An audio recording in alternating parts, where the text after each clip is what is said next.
Assalamualaikum warahmatullahi wabarakatuh. Alhamdulillahirabbil alamin. Allahumma shalli wa sallim wa barik ala sayyidina Muhammad wa ala alihi washabihi ajmain. Alhamdulillah, bertemu lagi dulur dengan saya Gus Glory dalam kajian rutin kita tiap pekan, tiap malam Ahad. Semoga dulur-dulur dalam keadaan sehat, dan alhamdulillah saya juga dalam keadaan sehat. Malam Minggu atau malam Ahad, biasanya dulur-dulur pada santai, izinkan saya untuk selama 30 menit ke depan menemani malam santai dulur-dulur dengan obrolan santai. Insya Allah meskipun nanti muatannya lebih berbobot, tetapi insya Allah saya akan coba bawakan dengan cara dan dengan bahasa yang insya Allah dalam kehidupan sehari-hari kita lebih banyak kita kenal.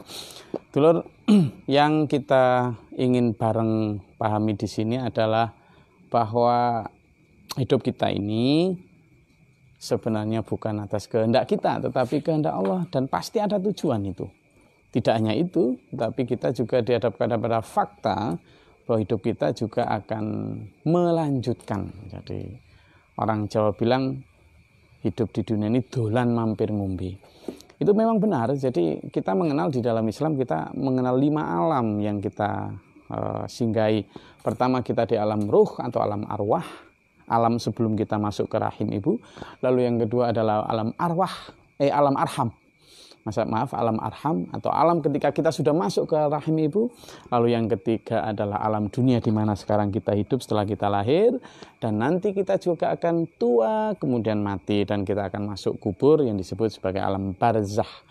Setelah itu kita akan melanjutkan kepada the final destination, yakni alam akhirat.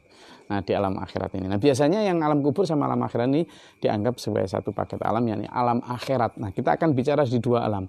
Alam yang sekarang now sedang kita jalani, dan alam yang the next, alam yang akan kita alami selanjutnya, yakni alam kubur dan alam akhirat. Dunia dan akhirat. Dulur, mungkin kalau kita bicara tentang dunia akhirat, kita sudah bicara, sudahlah Gus, kita tentang dunia ya dunia akhirat. Tetapi pada prakteknya, jujur, kita sering hanya pikir dunia, tetapi tidak mikir akhir. Nah, ini tidak adil ini. Tidak adil. Kita sama-sama hidup. Glory yang di sini, kita siapkan jasnya, bajunya, kita siapkan rumahnya, kita siapkan kendaraannya, yang di sini. Tetapi glory yang akan di alam nanti, kok kadang kita lupakan persiapannya. Padahal punya persiapan yang sama, butuh, the need-nya sama. Kenapa ini? Kenapa yang di sini kita siapkan, yang di sana enggak? Kan enggak adil ini. Gitu loh. Kadang yang di sini kita siapkan sekian puluh juta. Kalau kita itu misalnya saya berumur di bawah 50 tapi di atas 40. Berarti selama 40 tahun butuh biaya berapa banyak itu? Nah, kalau itu kita bandingkan yang namanya balancing of life, keseimbangan hidup, harusnya di sana minimal juga sama dong. Di alam sana. Nah, itu maksud saya. Kalau kita hanya mengandalkan ibadah ritual seperti sholat, puasa, zakat, haji, dan sebagainya, khawatirnya itu kalau kena penyakit hilang. Ibadah-ibadah itu kalau kena penyakit kan hilang. Nah, khawatirnya nanti di sana kita kurang. Maka ada satu hal yang kita lupakan. Dulur, Quran berisikan firman-firman Allah. Salah satu firmannya adalah gini, A'udzubillahi minasyaitonir rajim, ya'lamuna dhahira minal hayatid dunya wa hum 'anil akhirati hum ghafilun. Kebanyakan manusia itu hanya tahu hal yang lahir dari kulit kehidupan dunia, sementara terhadap isi akhirat lupa. Maka saya ingin membawa satu filosofi dulu. Jadi dunia akhirat satu paket. Satu paket, nggak bisa ditinggal salah satu. Misalnya ada siang, ada malam, ada laki, ada perempuan, ada tinggi, ada pendek, ada sakit, ada sehat, ada hidup, ada mati, ada dunia, ada akhirat, satu paket. Jadi harusnya memikirkannya seimbang. Dunia, akhirat, dunia, akhirat. Jadi di hati ini selalu pikir dunia, akhirat, dunia, akhirat. Satu paket. Mikir dunia, mikir akhirat. Oh, di dunia saya sudah punya baju, di akhirat saya sudah punya belum ya? Oh, di dunia saya sudah punya rumah, di akhirat saya sudah punya rumah belum ya? Oh, di dunia saya punya kendaraan, di akhirat sudah punya belum? Selalu begitu. Nah, ini baru seimbang praktek dan perkataan. Itulah kenapa saya ingin kali ini ngajak dulur-dulur untuk memamah, mengunyah satu filosofi yang diajarkan guru saya, Abi Mukhtar, yang mengibaratkan secara sederhana dunia akhirat itu seperti pisang. Anggap aja ini filosofi pisang. Filosofi pisang. Nah, kalau ada filosofi kopi, maka ini filosofi pisang. Pisang ini dulur terdiri dari kulit dan isi. Kulit dan isi.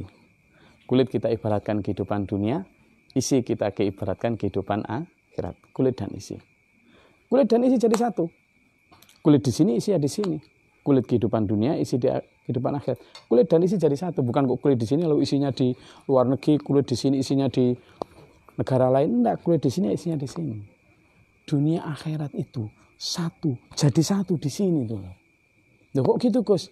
Enggak percaya. Orang yang meninggal ketika jasadnya belum dikubur, ketika jasadnya masih di sini. Jasad ini memang di dunia, tapi ruhnya sudah melihat akhirat. Bagi orang yang meninggal, itu hanya seperti dibukakan tabir gaib. Nah, seret, kelihatan akhirat. Nah, kenapa kita yang hidup belum lihat akhirat? Karena masih tertutup oleh kulit kehidupan dunia. Kenapa kita nggak bisa melihat isi pisang? Karena tertutup oleh kulit. Kenapa kita nggak pernah mikir akhirat? Karena tertutupi oleh kebutuhan, sibuk urusan kulit kehidupan dunia. Saking rapatnya kulit nutupi isi dulur. Jangankan orang buta bisa melihat isinya. Orang melek aja nggak bisa melihat isinya kok. Ya.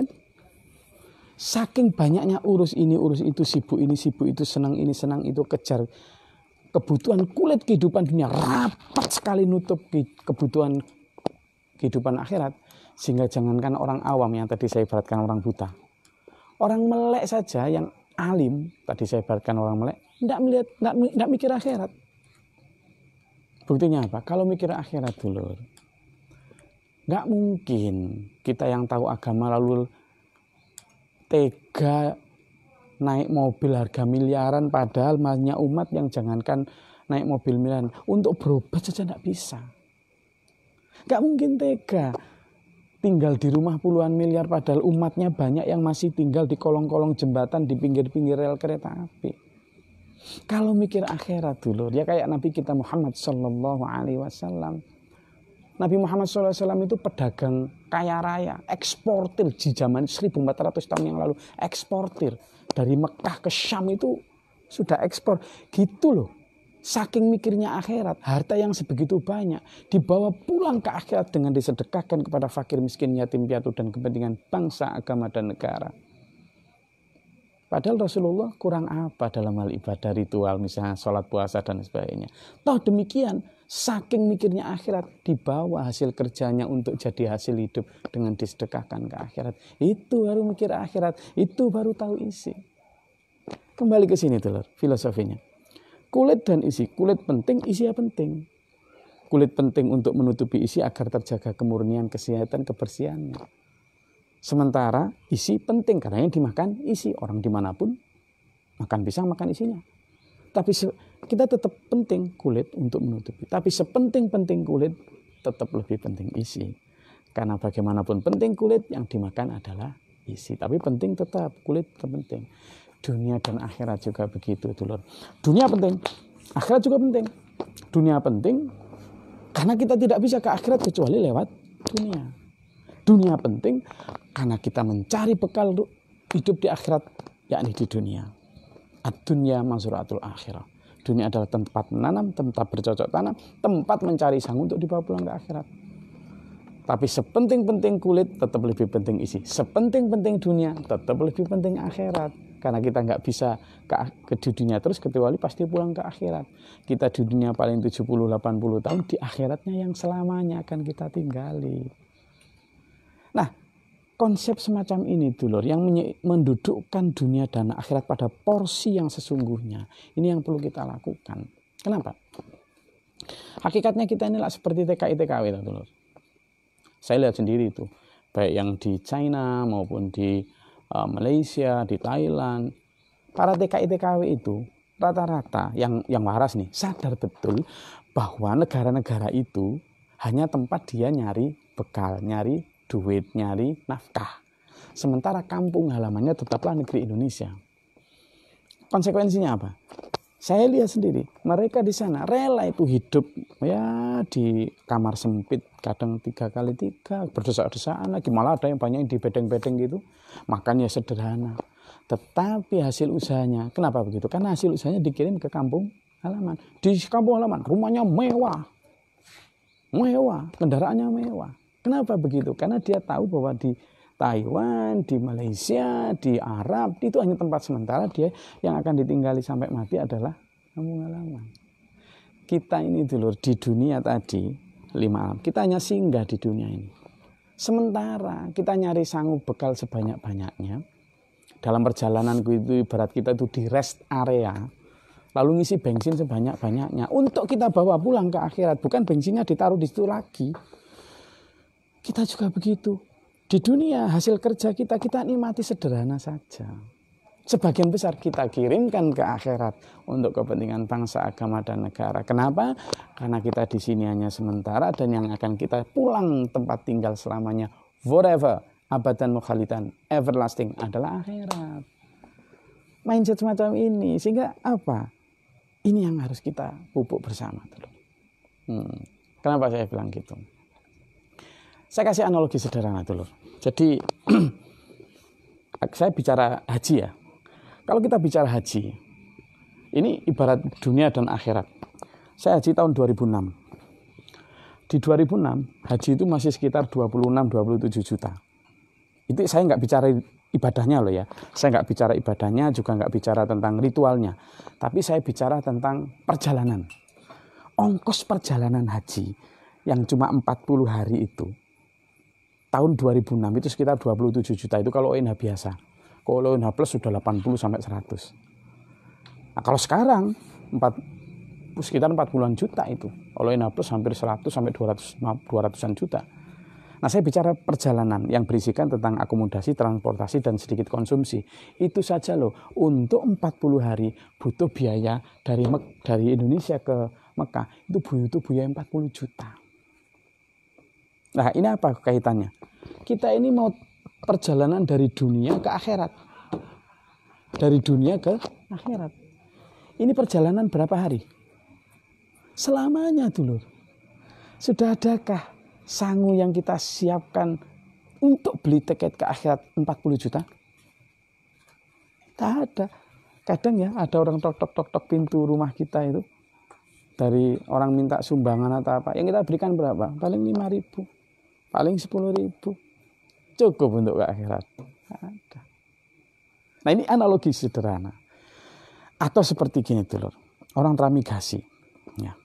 Dulu di masa lalu, di masa waktu zamannya Orde Baru, pemerintah punya program namanya transmigrasi. Transmigrasi itu pindah dari satu wilayah provinsi ke wilayah yang lain. Biasanya dari Jawa yang padat penduduknya ke Sumatera atau ke Kalimantan. Nah, orang yang transmigrasi itu sudah dijamin sama pemerintah itu. Sawahnya kadang dikasih 2 hektar. Rata-rata dikasih 2 hektar. Sawahnya, kemudian biaya hidup selama 2 tahun di sana dijamin. Rumahnya dikasih. Lo sudah dijamin sama pemerintah, rumah, sawah, segala macam. Gitu loh bagi yang berangkat. Itu kadang masih mikir, waduh, jangan-jangan kurang gitu. Sehingga apa? Karena khawatir kurang. Akhirnya tanah di desa asal dijual untuk tambahan sangu. Karena khawatir kurang. Padahal hanya pindah dari Jawa ke Sumatera. Nah, sekarang kita bicara dulu. Kita ini, Glory dan Bapak Ibu semuanya akan pindah ke akhirat. Akan pindah ke akhirat loh. Dan tidak ada entah tokoh agama, ulama atau apa yang bilang gini, Glory kalau kamu ke akhirat gak usah mikir sangu, sudah aku jamin kamu, sawahmu, rumahmu, sangu. Tidak ada yang jamin gitu. Lah kok kita gak takut tuh kurang? Kok kita gak takut bahwa nanti gimana kurang? Boro-boro kok sampai jual tanah disedekahkan untuk tambahan sangu. Kadang ada misalnya kotak amal ya, kotak amal lewat di depan kita itu pas sholat Jumatan atau apa. Yang kita masukkan berapa? Masukkan udah lumayan. Kadang yang kita masukkan bunyinya klutik. Cukup untuk ke akhirat dulu. Ayolah kita kulik hati kita. Cukup sederhana. Kenapa saya? Oke lah, sholat, puasa, sakit. Ini salah satu sangu juga gitu. Tapi khawatirnya ibadah-ibadah ritual ini lah gampang kena penyakit toh. Sholat kena riya, alladzina hum yuraun, hilang. Sedekah kena riya, dalam surat Al-Baqarah disebutkan kalau sedekah kemudian diikuti dengan menyakiti hati yang menerima, itu akan seperti semut atau debu yang nempel di batu yang hitam lalu kena hujan deras, hilang. Khawatirnya gitu. Nah, ini sekarang ayo kita pupuk bagaimana kita menyeimbangkan hidup ini. Nah, kalau transmigrasi dulur, itu saja begitu. Kemudian kita menikmati hidup ini kalau tidak seimbang, bahaya. Iya. Hidup kita inilah dalam Al-Qur'an disebut a'udzubillahi minasyaitonir rajim. Wa ma hadhil hayatud dunya illa mata'ul ghurur. Tidaklah kehidupan dunia ini kecuali tipuan. Kenapa Allah berfirman begitu? Contohnya aja. Ada seorang bupati. Nyalon bupati. Habis puluhan, bahkan kadang katanya ratusan miliar. Tuh, nyalon bupati habis ratusan miliar. Jadi ini ada salah satu jadi akhirnya terpilih.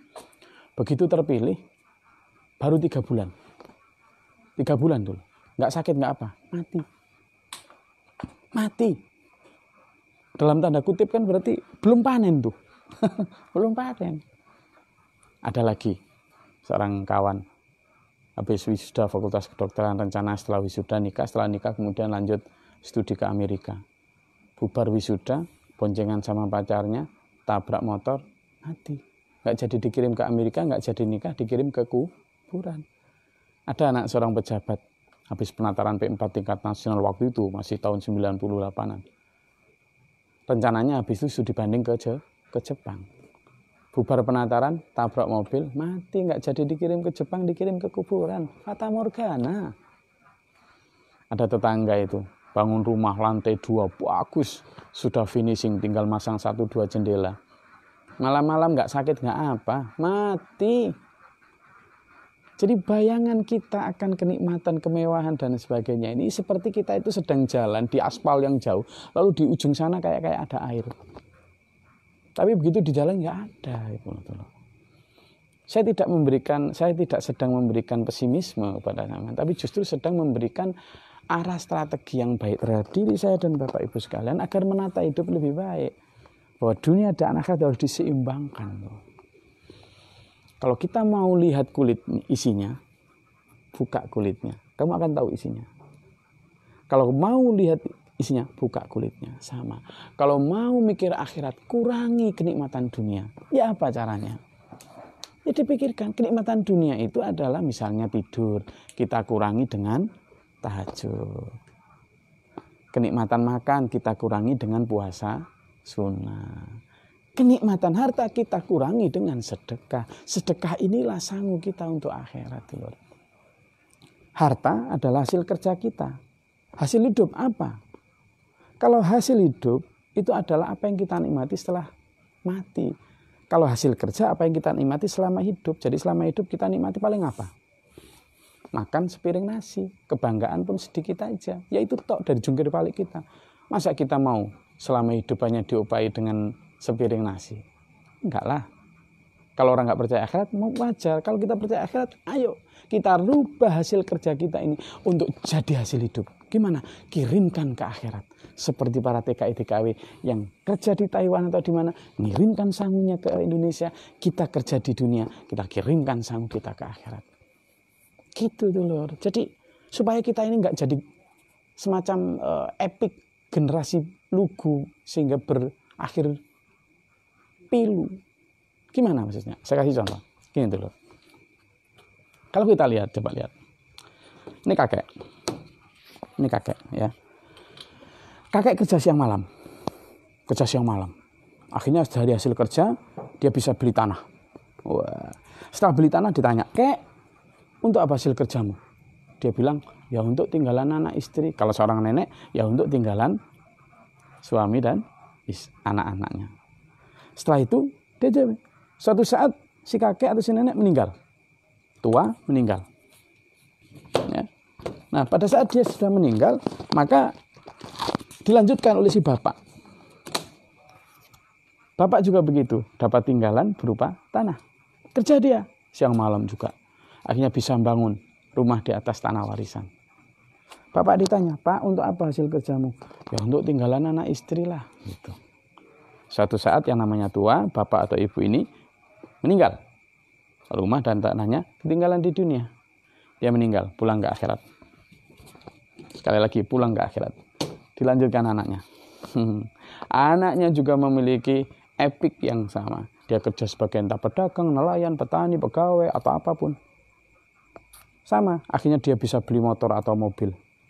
Ketika ditanya, "Untuk apa hasil usahamu?" "Ya untuk anak istri dong." Benar jawaban, nggak salah. Suatu saat dia juga menua dan meninggal. hartanya ketinggalan. Pulang ke akhirat. Dilanjutkan cucu sama. Kerja siang malam, akhirnya bisa beli tanah tambahan. Dan ketika ditanya sama, untuk apa hasil usahamu? Untuk tinggalan anak istri. Tapi coba lihat dulu. Akhirnya dia meninggal juga tuh suatu saat tua. Dan akhirnya lihat, kakek, bapak, anak, cucu pulang ke akhirat. Di sana melarat bareng setan yang umumnya disebut neraka. Neraka itu celaka karena nggak bawa sangu dari dunia. Seluruh hasil usahanya kakek, bapak, anak, cucu ketinggalan di dunia. Yang tadi katanya untuk anak istri. Ini dibohongi setan. Jadi kakek, bapak, anak, cucu dibisik setan di hati. Itu hasil usahamu halal. Kembangkan seluasnya. Nikmati sepuasnya. Tapi jangan bawa pulang. Jangan bawa pulang ke akhirat. Maksudnya apa? Jangan sedekahkan. Nanti kalau kamu sedekahkan nanti kurang. Nanti kamu apa? Nanti gimana? Di hati ditakut-takuti. Akhirnya benar dulu. Kakek, bapak, anak, cucu jadi orang yang pelit. Kalaupun sedekah ya seadanya saja. Akhirnya dia pulang ke akhirat satu generasi ini. Di akhirat melarat bareng setan yang umumnya disebut neraka. Neraka itu celaka karena harta hasil usahanya ditinggal di dunia. Di sana nggak punya sangu. Setan berhasil karena kemudian ada teman di sana. Selama di dunia, hati dibusui kayak seolah suaranya hati sendiri. Dalam surat Al-Baqarah disebut a'udzubillahi minasyaitonir rajim, asy-syaitanu ya'idukumul faqra wa ya'murukum bil fahsya. Setan itu menakut-nakuti manusia akan kemiskinan, fakir, sehingga mendorong manusia untuk berbuat fahsya atau pelit.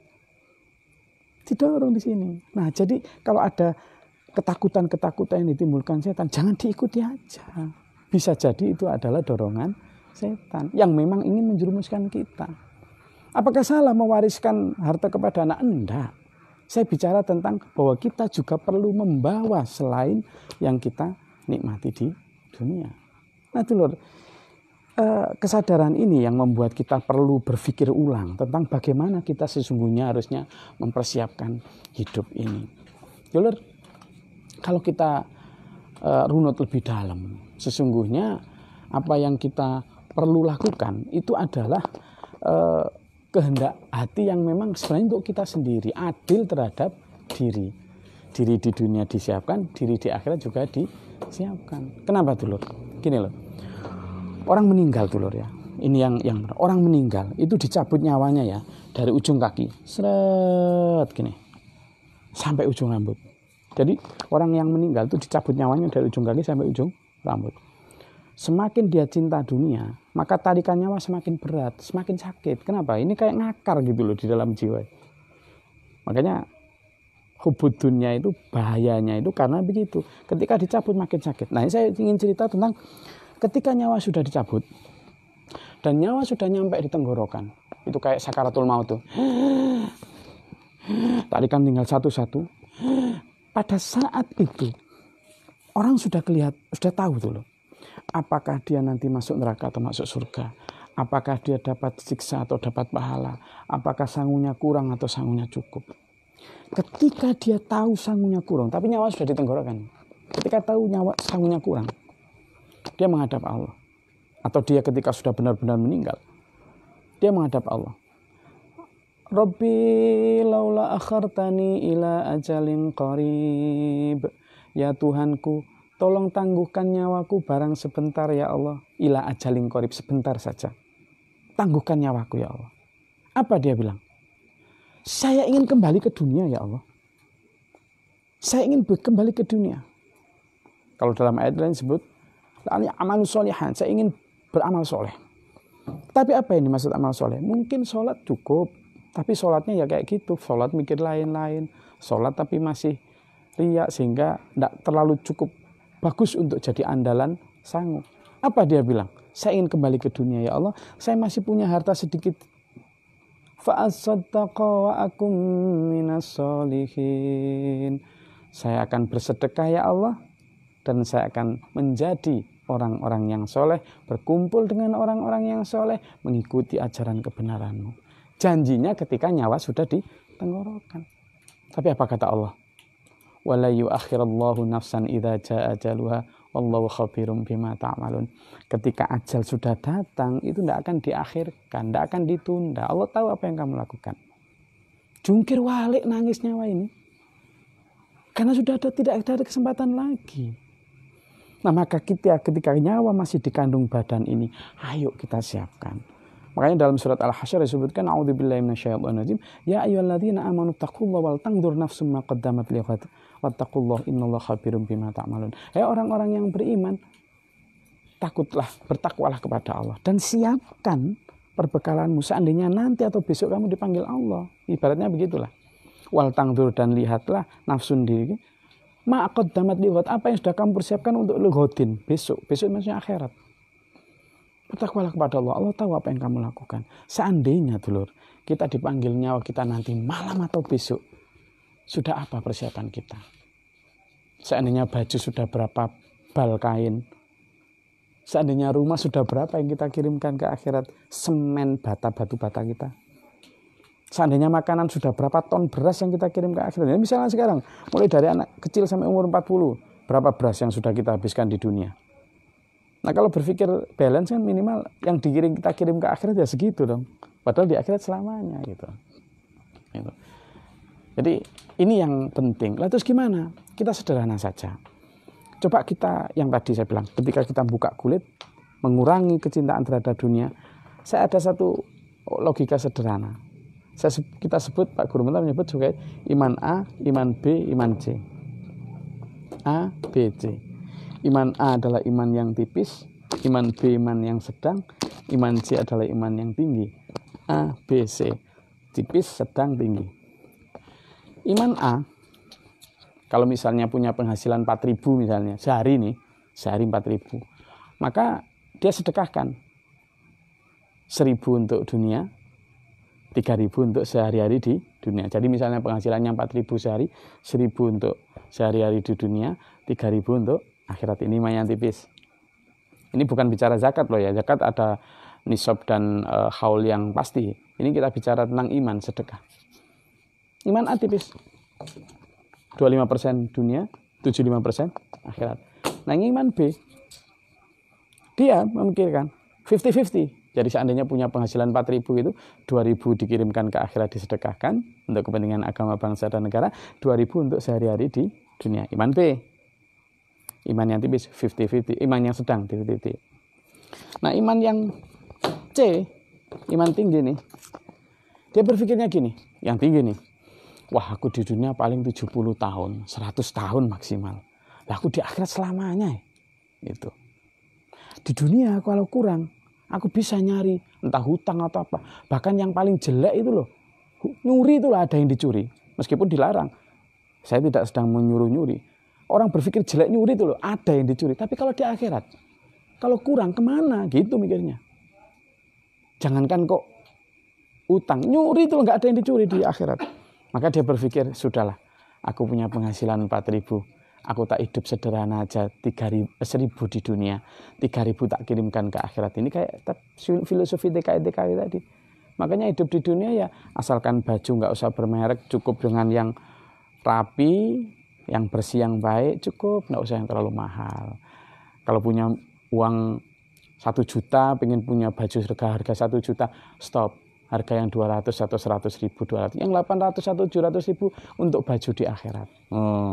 Rumah misalnya, punya uang 1M, mau bangun rumah 1M, stop. Bangun rumah yang harga 200, 1 juta aja. Yang 800 juta untuk rumah di akhirat. Mambana masjidan lillahi ta'ala banallahu baitan fil jannah. Barang siapa membangun rumah Allah di dunia masjid, maka akan dibangunkan rumah Allah di akhirat. Bangun jalan, bangun jembatan, bangun sekolah untuk fakir miskin. Itu rumah kita akhirat.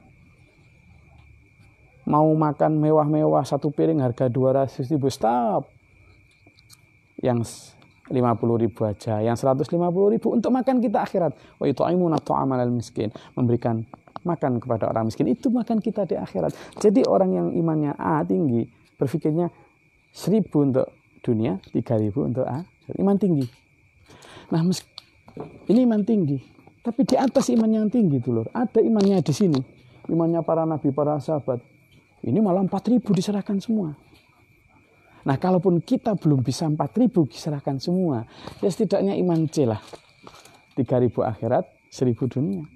Kalaupun nggak bisa iman C, ya iman B lah. 2.000 akhirat, 2.000 dunia. Kalaupun nggak bisa iman B, ya iman A lah. 1000 akhirat, 3000 dunia. Ini penting tuh loh. Ini ada kaitannya dengan pemerataan ekonomi loh. Ibaratkan aja di satu desa ada 700 kakak. Lalu ada 50 kakak yang berada di bawah garis kemiskinan. Berarti ada 650 kakak yang levelnya average ekonominya. Loh, yang 650 kakak ini satu hari, misalnya hari ini, amalkan iman A. Kalau dia punya penghasilan 4.000, amalkan iman A berarti 1.000 tiap orang. Kalau 1.000 dengan 650.000, 650, berarti akan terkumpul 650.000 hanya dengan mengamalkan iman A. 3.000 untuk sehari-hari di dunia, 1.000 dunia. Berarti 650 kakak yang ekonominya level biasa ini akan terkumpul 650.000. 650.000 hari ini berikan kepada salah satu kakak yang di antara 50 di bawah garis kemiskinan, berikan untuk usaha ekonomi produktif. Entah jualan pentol atau apa, maka dalam satu hari dengan mengamalkan iman A, satu kakak terentas kemiskinan. Besok 650 orang ini atau kakak ini amalkan lagi iman A. Terkumpul 650.000 lagi. Berikan kepada keluarga kedua dari 50 yang di bawah garis kemiskinan untuk usaha ekonomi produktif. Dalam 2 hari, 2 kakak di desa itu terentas kemiskinan. Besok hari ketiga, kumpulkan lagi. Amalkan iman A. 650.000 lagi. Berikan kepada keluarga ketiga. Usaha ekonomi produktif. Terentas kemiskinan lagi 1 kakak. Dalam 50 hari, desa itu bebas kemiskinan. Idealnya, meskipun nggak seideal, tapi kita harus bicara ideal. Nah, bayangkan kalau penghasilannya bukan 4.000 sehari. Taruhlah misalnya 40.000 sehari. Terkumpul 6,5 juta dulur. Untuk ini sudah luar biasa untuk usaha ekonomi produktif. Desa itu makmur hanya dengan mengamalkan iman A. Bayangkan kalau yang mengamalkan ini 1 kecamatan. Bayangkan kalau yang mengamalkan ini 1 kabupaten. Bayangkan kalau yang mengamalkan ini adalah 1 provinsi. Bayangkan kalau yang mengamalkan ini 1 negara. Makmur negeri ini baldatun thayyibatun wa rabbun ghafur. Dulur, saya rasa itu yang bisa kita kaji pada malam hari ini. Dan memang kita butuh guru untuk mengamalkan ini. Karena apa? Kita sudah kenyang dengan jargon tapi kurang patron. Maka kita memang harus punya guru. Guru yang bisa digugu ucapannya dan ditiru tindakannya. Guru digugu ucapannya dan ditiru tindakannya. Carilah guru yang benar-benar bisa membimbing kita semua. Yang memberikan contoh dan teladan. Yang mengikuti sunnah Nabiullah Muhammad SAW. Yang mengikuti benar-benar praktek hidup beliau yang sekarang membimbing kita di muka bumi ini. Kalau saya sering ditanya siapa guru, saya sih nggak jauh-jauh. Saya patron guru saya hanya ayah saya sendiri, Abi Muhtar. Kenapa ya? Kalau saya ditanya ya karena beliau sudah memberi saya tidak hanya ajaran secara lisan, tetapi juga teladan secara tindakan. Nah, kita memang perlu, karena kebanyakan sekarang, dan doakan saya semoga tidak seperti itu, karena sekarang banyak orang yang hanya jargoni, pinter ngajar, nggak iso ngelakoni, atau sarung plekat didondomi kata orang Jawa, pinter nasehat nggak iso ngelakoni, atau bahasa ininya not action talk only, nggak ada aksi hanya bicara, atau bahasa Qur'annya malah lebih tegas. Dalam salah satu surat disebutkan a'udzubillahi minasyaitonir rajim ya ayyuhalladzina amanu lima taquluna ma la taf'alun kabura maqtan indallahi an taqulu ma la taf'alun. Orang-orang beriman, kamu kok hanya ngomong enggak mengamalkan. Murka besar di sisi Allah hanya untuk orang yang ngomong dan tidak mengamalkan. Doakan saya semoga tidak termaktub dari orang-orang yang seperti itu. Dan saya rasa guru adalah akronim dari gu digugu ucapannya, ru ditiru tindakannya, di Quran wa amalan. Dasain and dasolunnya itu nyambung gitu. Oke, ada yang belum saya terangkan? Sudah semuanya? Saya rasa itu pertemuan kita pada malam hari ini. Jadi filosofi pisang, ayo kita jadikan sebagai satu filosofi bahwa dunia dan akhirat adalah salah satu paket. Kulit dan isi sama-sama penting, tapi sepenting-penting isi tetap lebih penting akhirat. Bahkan dalam salah satu surat disebutkan, a'udzubillahi minasyaitonir rajim. Wa bataghi fima atakallahu taral akhirah wa la tansa nasibaka minad dunya. Itu maknanya kan begini. Dan carilah bagianmu atau kenikmatan, kebahagiaan, kemewahan akhirat. Wa bataghi fima atakallahu taral, apa yang diberikan Allah kepadamu tentang akhirat. Tetapi wa la tansa nasibaka minad dunya. Jangan lupakan bagianmu di dunia. Tagline kan jelas. Carilah kenikmatan, kebahagiaan, bagianmu yang diberikan Allah di akhirat. Jangan lupa dunia. Berarti yang utama kan akhirat nih. Tapi jangan lupa dunia. Nah sebaliknya, sekarang kita ini diajarin gini, carilah dunia, jangan lupa akhirat. Padahal Qur'annya carilah akhirat, jangan lupa dunia. Ini jelas mana yang skala prioritas. Tapi ketika dibalik carilah dunia, jangan lupa akhirat, akhirnya apa? Orang nyari dunia lupa akhirat karena jadikan nomor 2. Nah ini carilah akhirat, jangan lupa dunia. Tetap kita hidup di dunia dengan penuh semangat, cari nafkah, cari karunia Allah yang halal, berprestasilah, produktiflah. Tapi kemudian mindsetnya, visinya adalah visi akhirat. Sehingga apa? Orang kalau Habib bilang, tahu ke saya, wong tuku sapi mesti katutan tampar, orang beli sapi mesti dapat talinya. Tapi ini tuku tampar, orang katutan sapi, kalau tapi beli tali nggak mungkin dapat sapinya. Orang mikir akhirat, insya Allah dunia mesti terbawa, pasti itu. Tapi kalau orang mikir dunia, akhirat seringkali terlupa.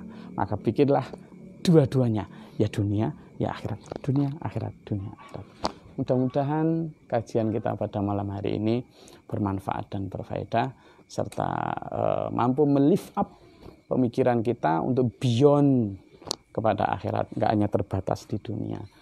Kalau orang akhirat hanya bicara tentang bagaimana sampai ke kalau orang yang tidak percaya akhirat, ya maksud saya yang tidak percaya akhirat, bicaranya ya bagaimana ke planet itu sudah luar biasa. Tapi kita harus lebih luar biasa lagi. Bagaimana membawa pemikiran kita kepada akhirat yang jauh melambung di atas, yang jauh memang sudah dijanjikan oleh Allah SWT. Saya yakin sama bisa, tanpa meninggalkan persoalan kita di dunia, tetap kita semangat di dunia, tapi dengan visi bahwa kita akan bawa pulang ke akhirat. Terima kasih, mudah-mudahan bermanfaat dan faedah. Allah meridhai kita semua. Salam dari saya, Gus Glory, untuk dulur semua. Billahi taufiq wal hidayah. Wassalamualaikum warahmatullahi wabarakatuh.